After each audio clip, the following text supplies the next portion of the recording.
Hey everyone, I'm Allison Morris. We're watching NBC News Now. Here's what's happening. An emotional day for Andrew Brown Jr.'s family. They're seeing more body cam footage of the day he was killed by sheriff's deputies.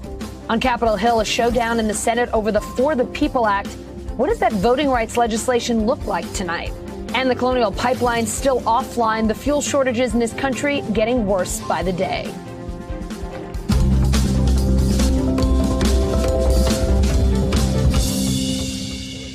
We start today with the Andrew Brown Jr. body cam video. NBC News correspondent Katie Beck is in Elizabeth City, North Carolina. Katie, we are talking about nearly 2 hours of footage from that deadly confrontation between sheriff's deputies and Andrew Brown Jr., but his family only seeing about 20 minutes of it. Why so little? Well, that's the portion of the video, Allison, that the judge determined was relevant to the family. It's the only portion of the video where the decedent, Andrew Brown, appears on tape. So the judge made the determination that that 18-minute clip will be all the family will see today, despite 2 hours of body camera footage that came from body cams and one dash cam. The family is currently inside now reviewing that tape. They do not have a time limit on how long they can spend reviewing it. So we do suspect they will watch it carefully and perhaps several times before they come out and give us their impressions of what they are going to see. They do have put on the record they feel that this was an execution, a bad police shooting, and that Andrew Brown was murdered by police. We suspect that after watching the longer version of this clip, they will say something similar, as they said, as they were headed in. But we expect to hear from them sometime, in the near future. How about the calls to release this body cam video to the press or to the public? I know that has been the call there in Elizabeth City. Any updates? At this point, we have no idea on when this could be available to the public. Right now, this is only being viewed. It's not being released. So at this point, a public seeing of it is dicey. The judge said he would review the possibility of releasing it within 30 to 45 days, checking in with the State Bureau of Investigation and seeing where they are on their case. He says he does not want to jeopardize the case by releasing it too soon. So at this point, it is not looking like that will happen in the near future.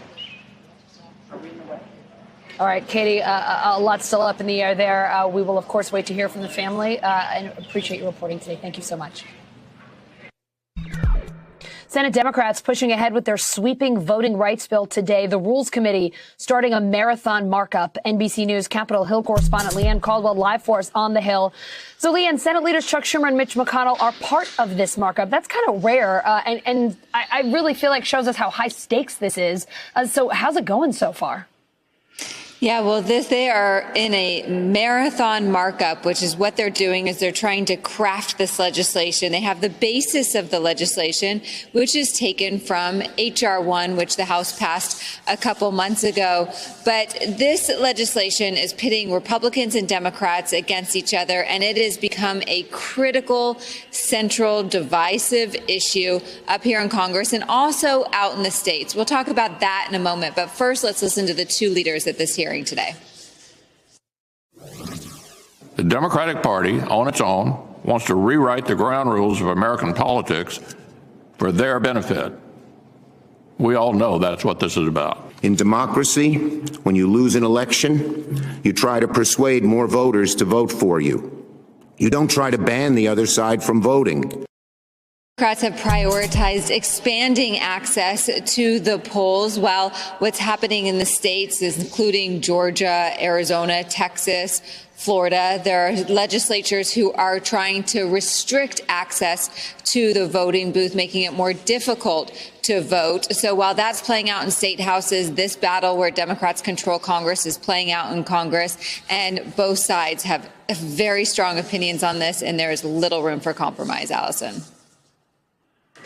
Leanne, the other big news on the Hill, as we all know, Liz Cheney versus the GOP. What's the latest from lawmakers ahead of a vote we expect tomorrow to get her out of her leadership role? Yeah, they're getting ready for this vote tomorrow. It's going to be behind closed doors. It's going to be in the morning, and members are going to vote via secret ballot on if they should recall Liz Cheney from her leadership position. Now, Representative GOP leader Kevin McCarthy put out a really stunning letter to his colleagues yesterday, encouraging them to remove her from that position. But Representative Cheney does have some allies and some vocal allies as well, including some in the Senate. Senator Joni Ernst of Iowa. Let's take a listen. You know, cancel culture is cancel culture no matter how you look at it. And unfortunately, I think there are those that are trying to silence others in the party. I support President Trump and his policies, so I have a slightly different view on that, but I still think we shouldn't be trying to cancel voices. Is using the Republican language against the Republican Party. She's a Republican, too, about cancel culture. Senator Mitt Romney and other Cheney supporters fundraising in support of Representative Cheney. But what's clear is that Cheney is going to lose her position in leadership among House Republicans as her position has just become, they say, untenable when they're trying to win back the majority. They say they can't. They have to embrace the president, former president. Leanne, we're also hearing about some movement today on the commission to investigate the Capitol attack. What's going on there? That's right. There does seem to be a little bit of movement. This thing has been stalled as House Speaker Nancy Pelosi has really been pushing for this January 6th commission to investigate what happened on January 6th. Now she has deputized, among a stalemate, the chairman of the Homeland Security Committee, Benny Thompson, and his counterpart, Representative Katko, who's the top Republican on that committee, to try to finalize the last sticking point, which is the scope of the commission. Democrats want the scope to be focused solely on January 6th. Republicans had wanted it to be expanded to include some of the strife revolving around racial justice protests last summer. So we'll see. Democrats are hopeful that they could reach a deal as early as this week and perhaps bring a bill to the floor next week. But, Allison, I've heard that before.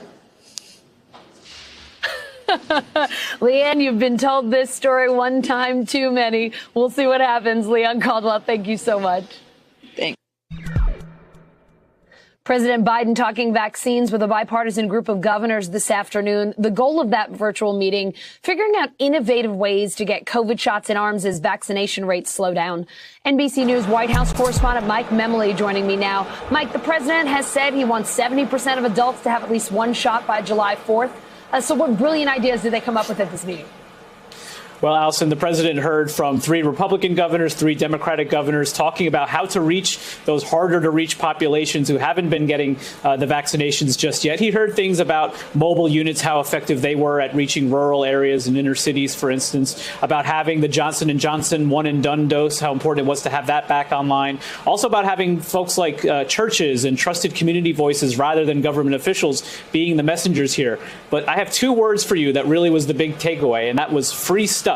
The Maine governor, for instance, talked about vouchers that the state was about to begin giving out to newly vaccinated individuals for things like LL Bean or fish and wildlife licenses, tickets to a minor league baseball game. The president also talked about a new partnership with ride-sharing companies for free rides as well. Take a listen to him talk about that. Americans from every walk of life are getting their vaccines. We got more to do, though. It isn't Democratic progress or Republican progress, it's American progress. And now we've got to take the next step together. From May 24th through July 4th, Uber and Lyft are both going to offer everyone free rides to and from vaccination sites. I think that is really stepping up. So, Allison, this was all about sharing best practices. And one of the things that the president responded to actually most from a Republican governor, Spencer Cox of Utah, was this idea of incentivizing Americans to get vaccinated by talking about the benefits of being vaccinated. And he was encouraging the president to do more things, to lift things like masking mandates and new guidance that could come from the administration that would show Americans that it's worth getting the vaccine because your life really will open up in ways that it hasn't before. Look, Mike, you said the magic words, right? Free stuff. Anyone who doesn't believe in the power of free stuff has never seen what happens when you throw a couple of pizza pies in a newsroom. That is the way to get the people. I know President Biden is also talking with Arizona Senator Kyrsten Sinema about the American Jobs Plan today. What are you hearing about that meeting? Yeah, so many of these meetings, in addition to the big ones that we know coming up tomorrow, that meeting with the congressional leadership Thursday with Republican senators. But Kyrsten Sinema, for all that we talk about Joe Manchin, she's another Democratic senator to keep an eye on from Arizona. She's not facing re-election anytime soon, but she has really demonstrated that she is somebody who intends to be an independent voice. She got some criticism for opposing, for instance, the minimum wage increase that Democrats had hoped to include in the COVID response bill. And so this is just a sign that for all the talk about getting Republicans on board and hoping to go big with a bipartisan bill, the president is doing everything he can to make sure he has every Democratic vote lined up in case they do have to go through a reconciliation process again. Mm-hmm. Mike, the administration saying 1 million people have signed up for health insurance during an Affordable Care Act special enrollment window. It's a window that closes on August 15th. What's President Biden saying about those numbers and the future of the ACA?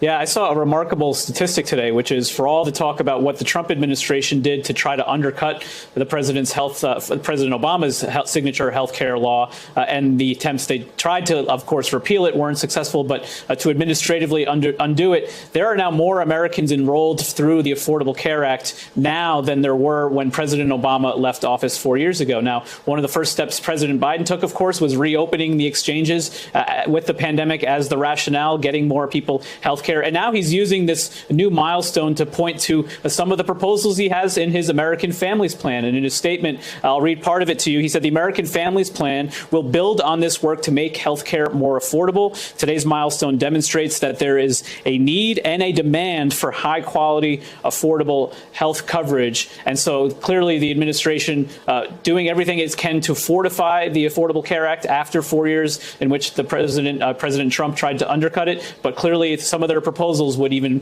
go beyond the benefits that have already been underway there. Mike, there are several reports out there that President Biden will name Rahm Emanuel as the ambassador to Japan. Any updates there? What have you got on that one? Yeah, well, one of those reports was from NBC News just last week about Rahm Emanuel as the front runner for that ambassadorship in Japan. We always like to remind everyone of our own reporting here.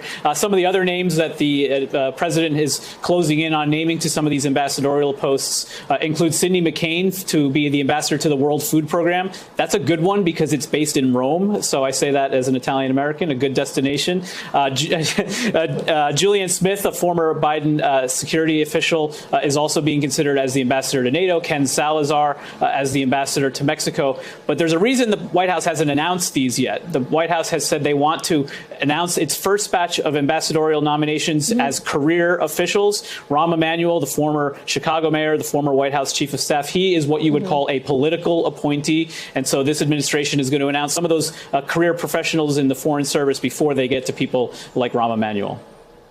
Got it. Mike, you said two of my favorite things there. NBC News, my favorite news source, and Rome. Like, could you pick a better place to eat pasta? I've eaten my way through that city many times. That is an appointment I could live with. I may or may not have applied for one of those ambassadorships there myself, but I'm still here. You'd be great. You'd be great. Mike Memoli, thank you always, sir. Thanks, Allison. Gas shortages in the U.S. getting worse. Colonial Pipeline struggling to get our nation's largest oil pipeline back up and running after the Russian cyber hack over the weekend. NBC News correspondent Tom Costello is outside a fuel tank farm in Virginia. Hey, Allison, good day. So this is one of the massive tank farms that pipeline feeds. This one's in Fairfax, Virginia. So with the pipeline dry, the levels inside the tanks are dropping right now. The bottom line is Colonial believes it should have its pipeline back up and running by the weekend. Listen, the clock is ticking here because the longer the pipeline remains shut down, the more likely it is you and I will be paying more at the pump. Day 4 and a critical 5,500-mile oil pipeline remains shut down this morning.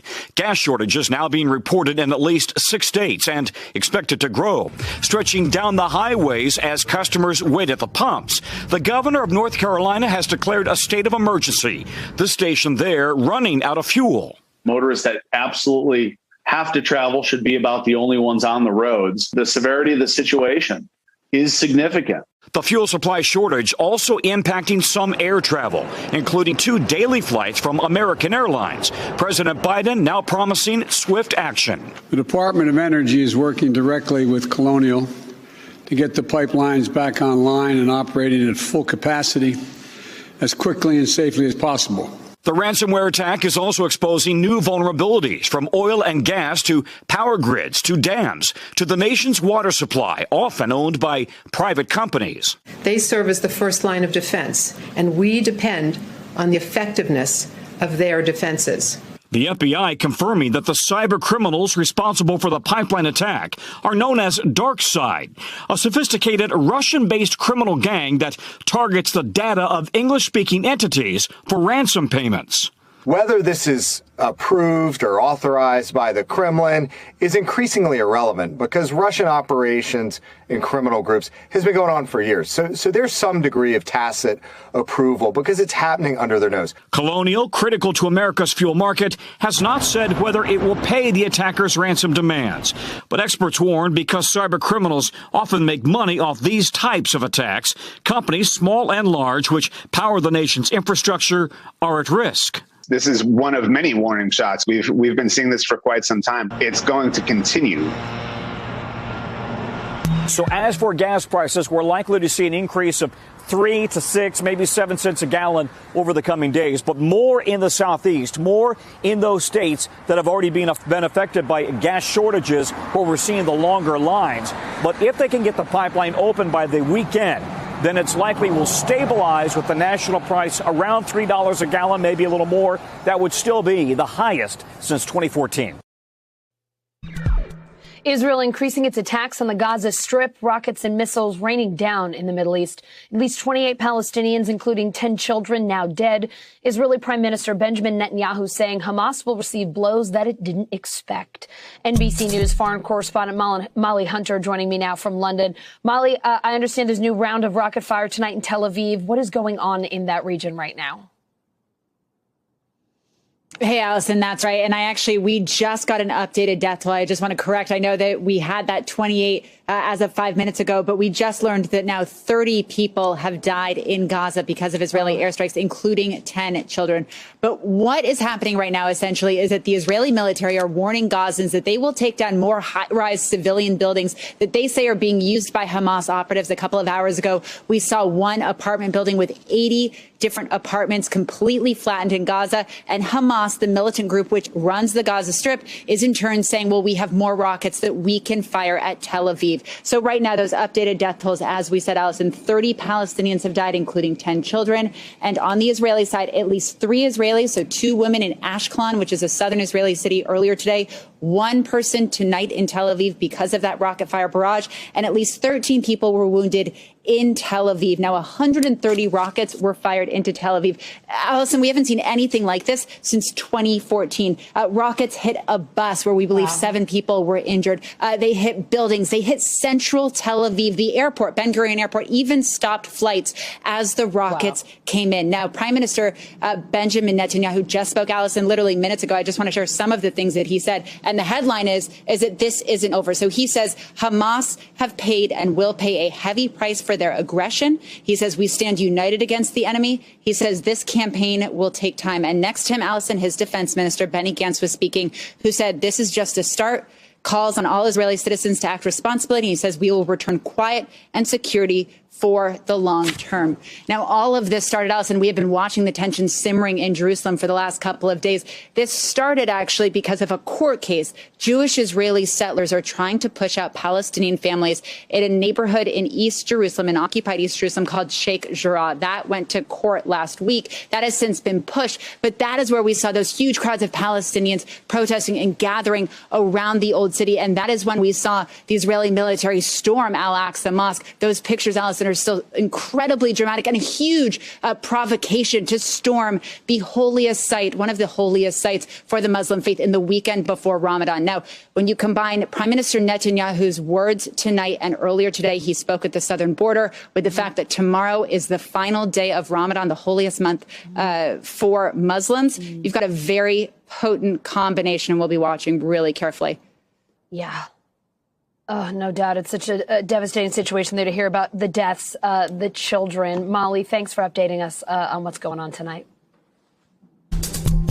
Let's go to NBC News Now correspondent Simone Boyce. She has the latest headlines from NBCnews.com. Hi, Simone. Hey, Allison, we're going to start today with some travel news. News that the FDA is authorizing. Actually, we are going to start with some vaccine news, you guys. So the FDA is authorizing the Pfizer vaccine for children ages 12 to 15. The CDC is expected to give the green light tomorrow, which means these young teens could start getting the shot as early as Thursday. And over in Russia, a gunman shot and killed at least 9 people, including 7 children, at a school. Authorities have detained the 19-year-old suspect. School shootings are actually pretty rare in Russia. This one was one of the deadliest shootings the country has seen in years. Well, the UK is moving to ban LGBTQ conversion therapy and will provide more support for people in the community who have undergone the treatments. Prime Minister Boris Johnson saying these new measures will prevent, quote, abhorrent practices which can cause mental and physical harm. And in North Carolina, a soldier at Fort Bragg Army Base is being charged with shooting another soldier who was stationed at the base.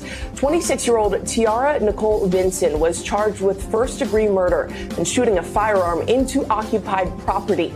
The victim, Kelia Horton, was 22 years old.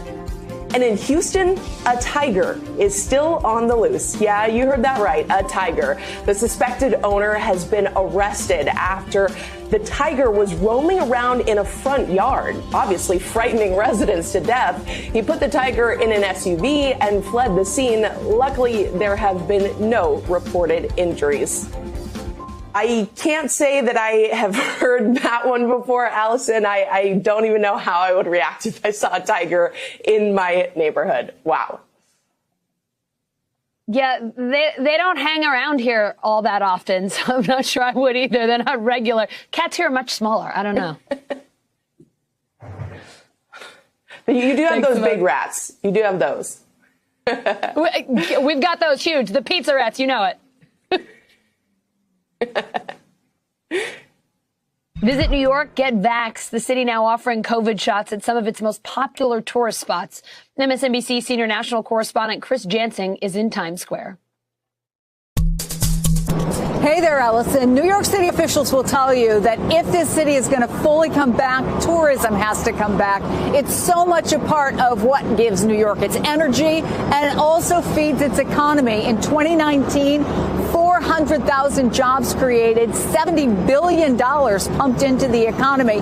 That's why they're having these pop-ups in places where tourists go. One more enticement to say, hey, if you come here to see the sights and you haven't been vaccinated yet, you can. Take a listen to what a New York City tourism official had to say.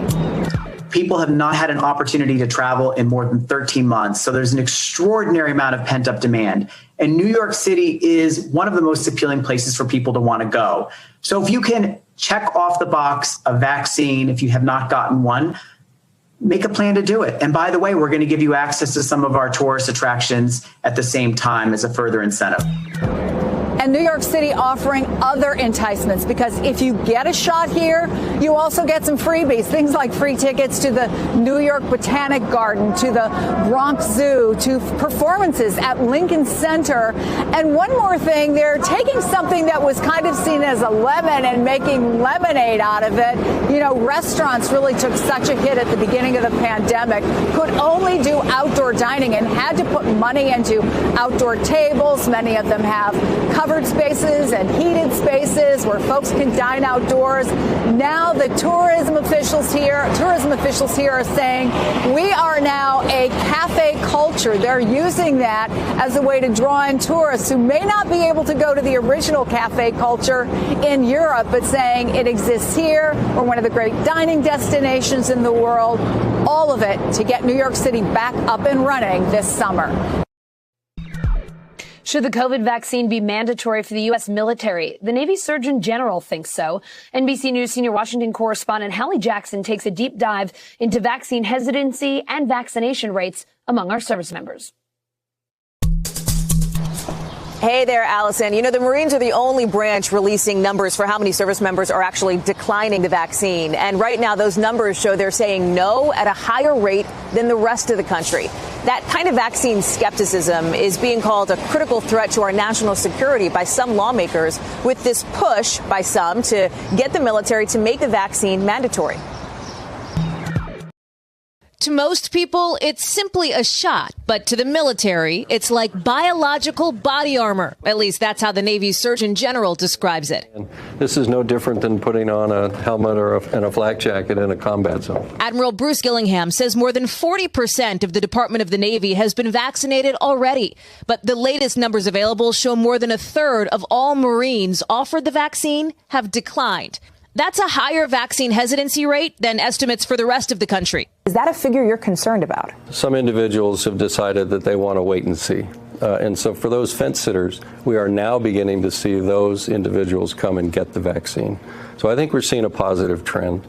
The Navy says some of those who declined may have gotten the vaccine on their own or might be waiting until the shot becomes mandatory. For now, it's not, with the vaccine still under emergency use authorization. We still believe that the right focus is to provide the best information available. And this will help our troops to make informed decisions.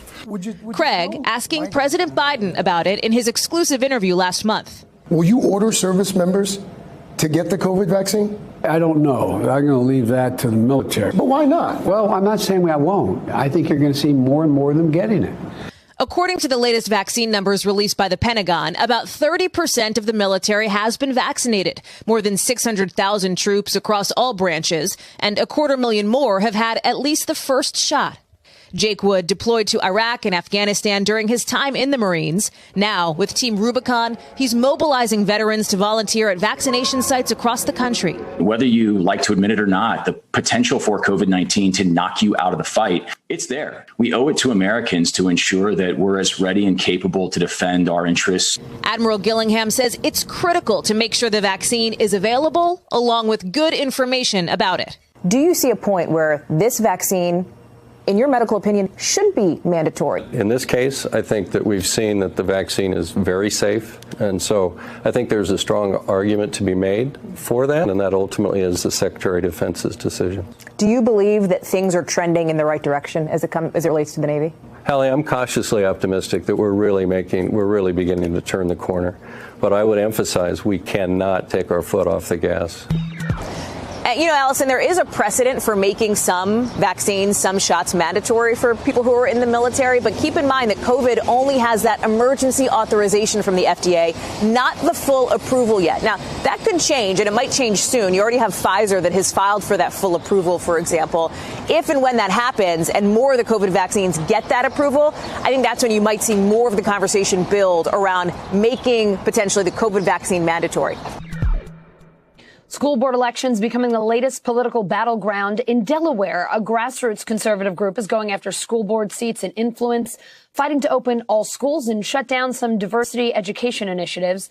NBC News Now correspondent Dasha Burns is in Wilmington, Delaware, where there are school board elections today. So, Dasha, tell us more about this grassroots group and the candidates they're backing there.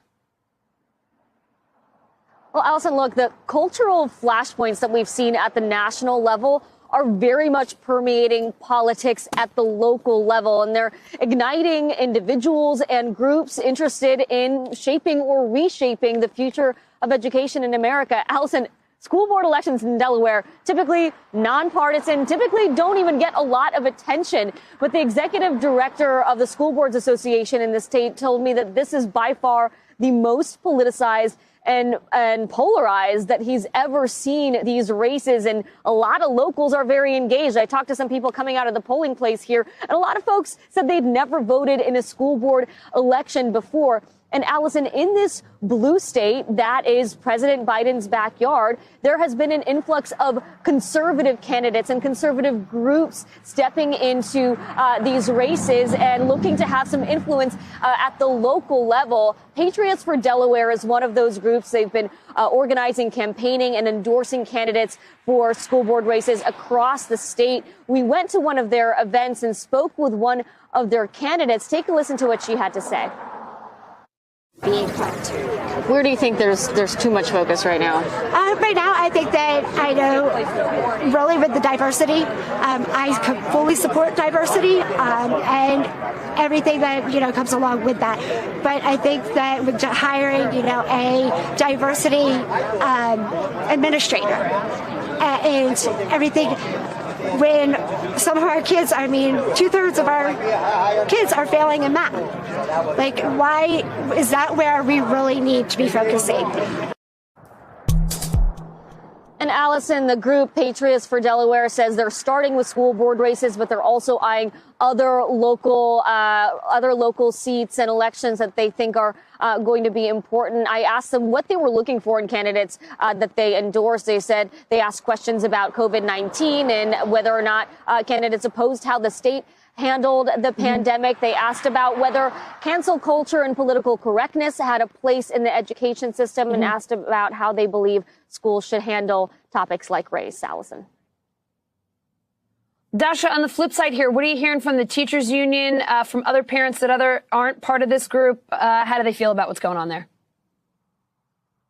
Well, a lot of people surprised at just how political this has become. They're saying this is sort of the byproduct of the 2020 race, the blue versus red, those divisions really trickling down to what typically is an apolitical kind of race. And they're interested to see what happens because there has been so much more attention here. And in these races that are local, where there are fewer voters, it can really make a difference if one or two extra people come that haven't voted before. So those groups that on the ground organizing could potentially have a splash here tonight, Allison.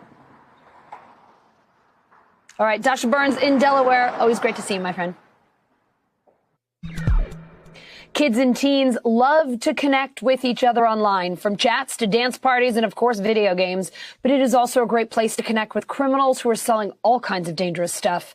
NBC News senior national correspondent Kate Snow digs into the dark side of social media. Social media is all about connection, but criminals want to connect too, advertising everything from fake documents like driver's licenses, passports, and bank statements to illegal vaping liquids, even cheap guns and ammo. Who is using social media to make sales? Everybody. Tim Mackey is an associate professor of global health at UC San Diego. If you're a good marketer for any company, you're on social media. So you have to be, even as a criminal, a multi-channel marketer. You have to have a presence. His startup has a government contract to develop technology to find potentially illegal content. If you're just following a hashtag like save animals or something like that, you might actually get exposed to wildlife trafficking. Rhino horns, capuchin monkeys, or tiny leopard and lion cubs on Facebook. But some of the most dangerous activity is from drug dealers. What they'll do is they'll look for hashtags that are related to people undergoing, substance abuse crises. And then they'll post to there about the availability of drugs. Comments on Instagram offer OxyContin, Adderall, Percocet, sometimes misspelling words to avoid being flagged. A post showing a young woman in a hospital bed drew a comment offering fentanyl. Dealers ask buyers to connect with them on encrypted messaging apps, then deliver. Ed Turnan's son Charlie died after buying what he thought was a prescription painkiller through a dealer on Snapchat. It was a counterfeit fentanyl pill. My first reaction was, I want to blame Snapchat and I want to go get them and I want to sue them.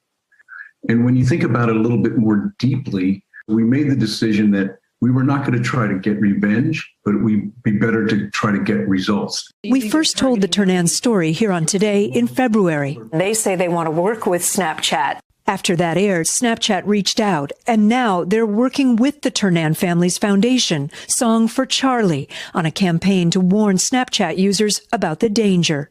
Given everything you've been through, the tragedy you've been through, what do you tell parents? The drug landscape has changed. It's not, as we were taught, a journey where you can get on the wrong path. These days, it's more like a minefield for our kids, where their next move could be their last. Snapchat says we strictly prohibit using Snapchat for drug transactions and illegal purposes and aggressively enforce against these violations and support law enforcement investigations. In a statement, Facebook told us we don't allow the sale of illicit drugs, endangered animals, or weapons on Facebook or Instagram, and we use technology, reports from our community, and reviews by our teams to enforce these policies. If we find that content or an account breaks our rules, we remove the content or disable the account. On Instagram, if you search for certain hashtags like hashtag drugs, a warning now pops up that what you're searching for can cause harm or death. But is all that enough? We believe that they would be removing a lot more if they were held liable, if they could be sued. Gretchen Peters heads the Alliance to Counter Crime Online. The social media companies say they're doing a lot. They're screening, they're monitoring. Is that true? They're not doing a lot. The number of moderators that these firms employ is just tiny.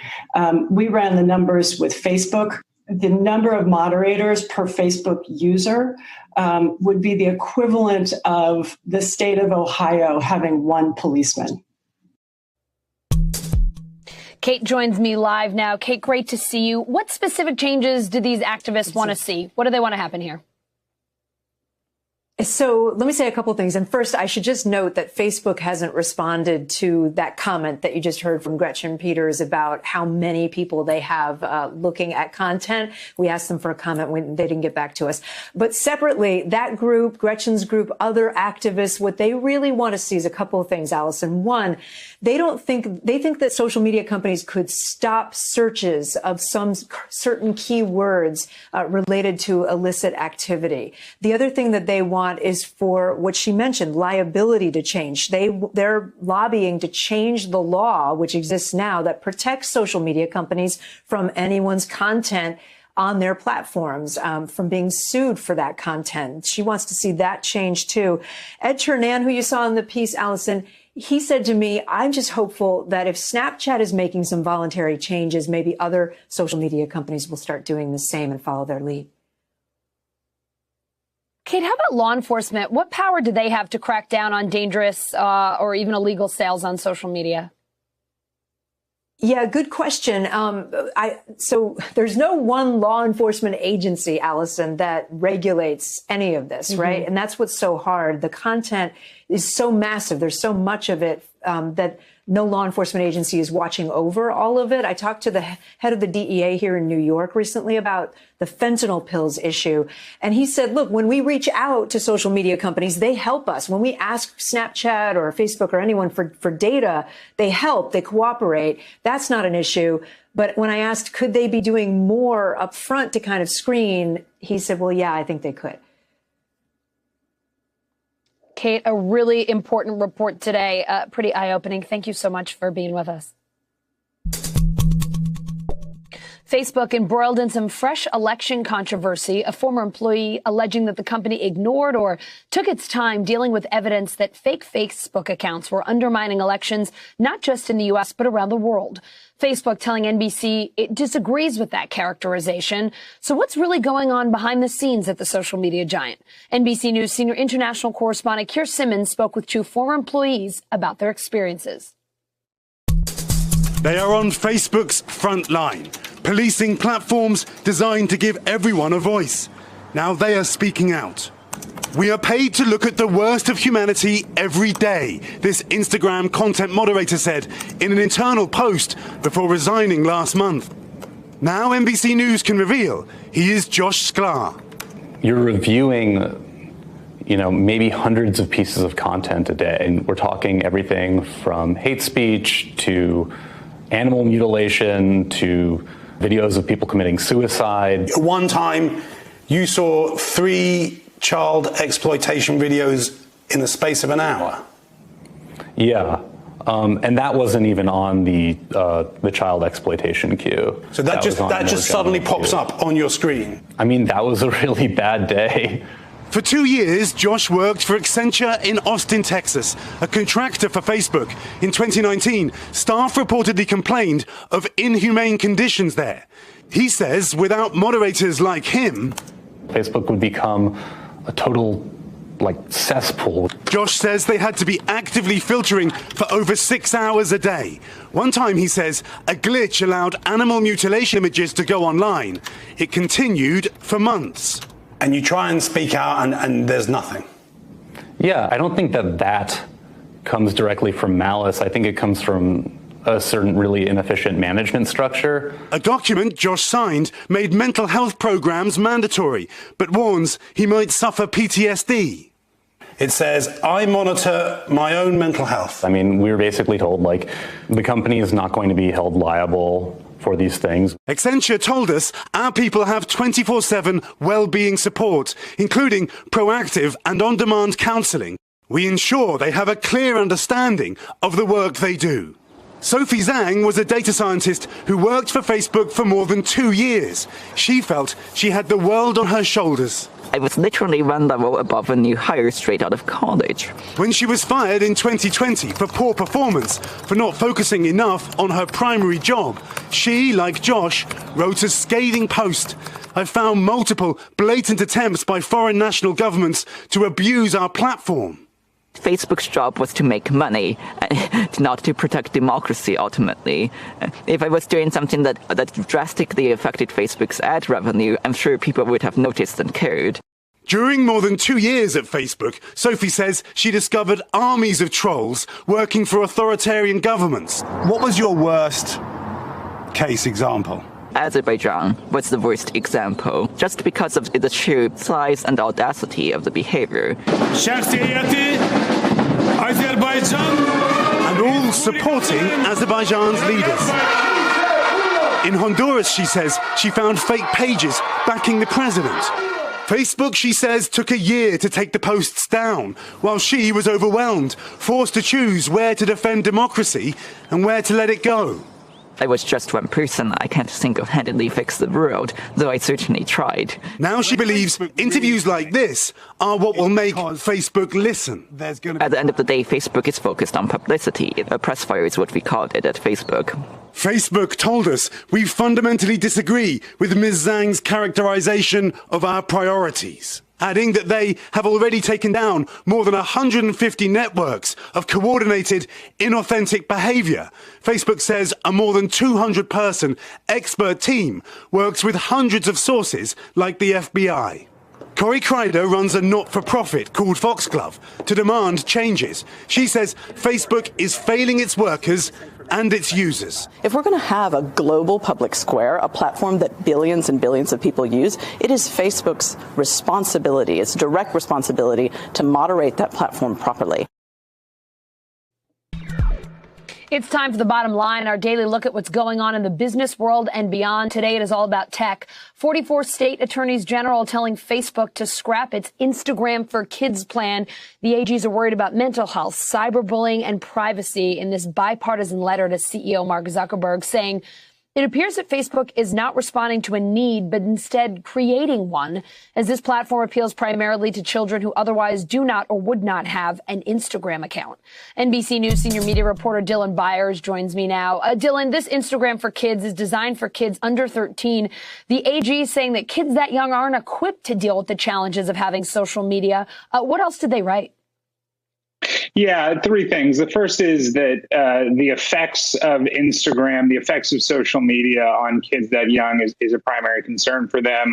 Secondly, what you said, that kids aren't equipped to handle it, that they don't exactly know, how to make the right decisions about what to share or what content to look at that young age, that they might start sharing things that invade their own privacy and that they might regret sharing later down the line.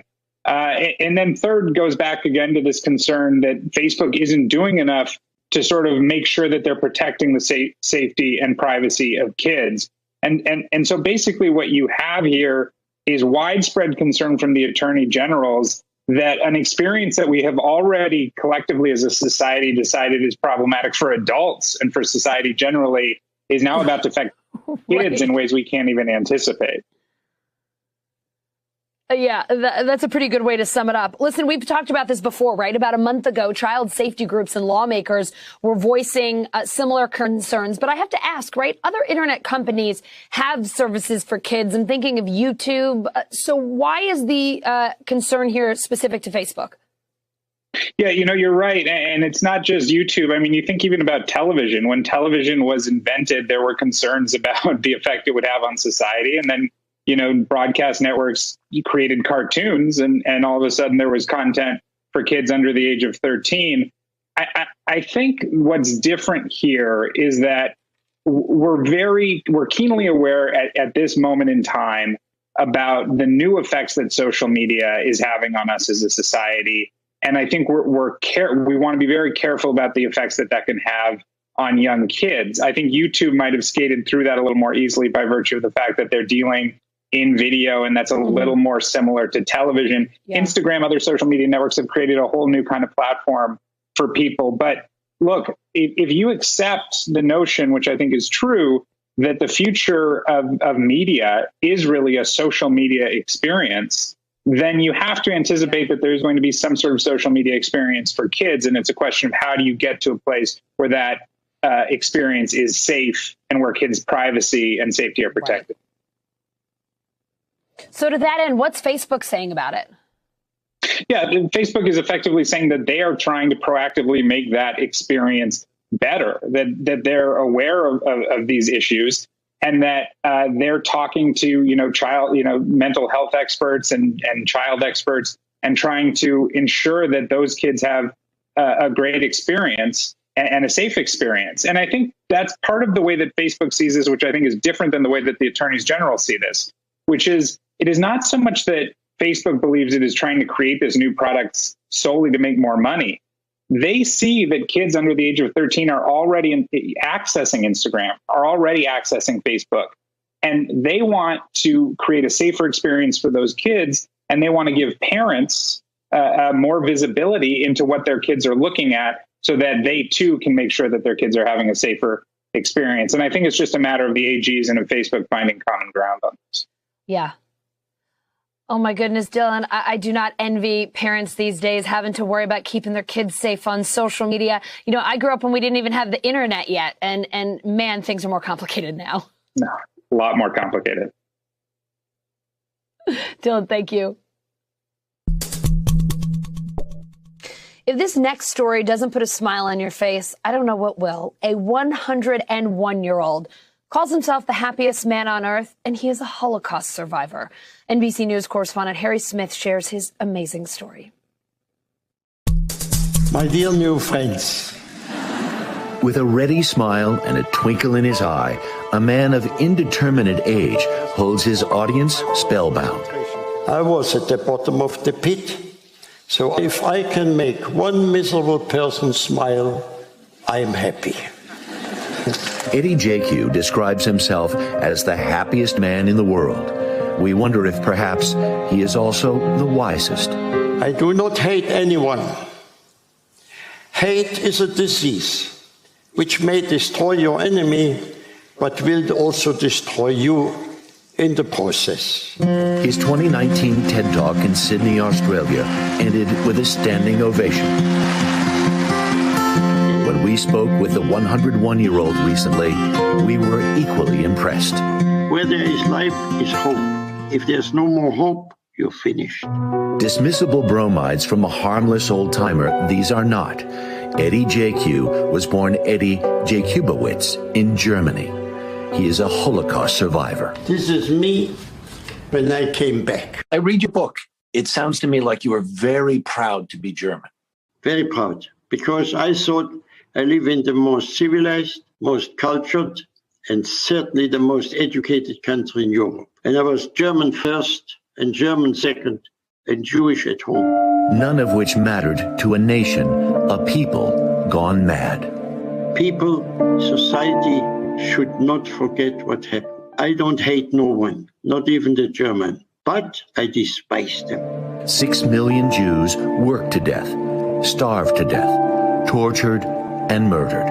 What I have seen, it is incredible. I tell this to people, but they don't want to believe it. I was finally transported to what became my hell on earth, Auschwitz.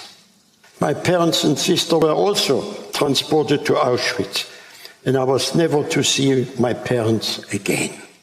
In his book, The Happiest Man on Earth, Eddie JQ recounts his survival and then misery after the war, until he and his wife started a family. Through all my years, I have learned this life can be beautiful if you make it beautiful. 80 years ago, I didn't think I will have a wife and children and grandchildren and great-grandchildren. And this is a blessing. Family, he says, is key, as are friends. Friendship is priceless. Shared sorrow is half sorrow, but shared pleasure is double. Truths hard-earned from a man entitled to bitterness and resentment. I speak about happiness. I speak what life can be. If you're healthy, you're a multi-millionaire. And that is happiness, says Eddie, a choice available to all of us. I want to make this world a better place for everyone. I want everyone to take a step back and say, we are here for all of us.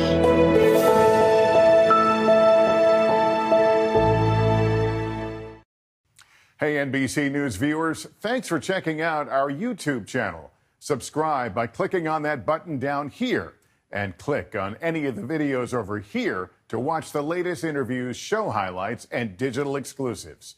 Thanks for watching.